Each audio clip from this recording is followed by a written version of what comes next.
If your drain smells bad, you don't need a plumber. Just 3 simple ingredients from your kitchen will eliminate both the odor and the blockages. Watch until the end, because I'll show you the exact amounts and the order in which to add the ingredients. If you miss a step, it won't work. The first ingredient is a regular lemon. We'll squeeze it to get fresh juice. Its acidity effectively breaks down grease and builds up inside the pipes. On top of that, it works as a natural disinfectant by killing the bacteria that cause unpleasant odors. Pour the lemon juice into a small bowl. Next, add about 100 milliliters of dish soap, which helps dissolve fats and oil stuck in the drain. The third ingredient is a tablespoon of salt.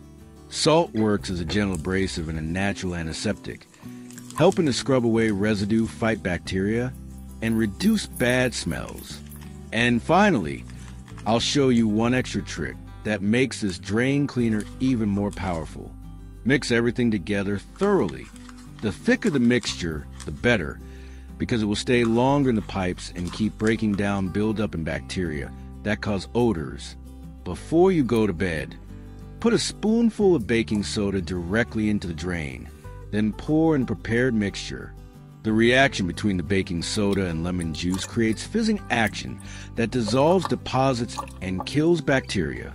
Let it sit overnight, and in the morning rinse it all away with hot water.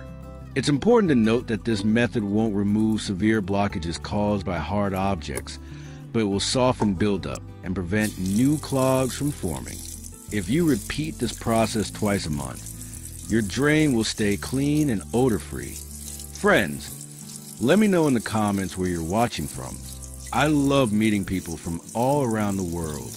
It would mean a lot if you shared this video with your friends and left a like. That way we spread simple tricks for a cleaner home together. Thank you and see you soon.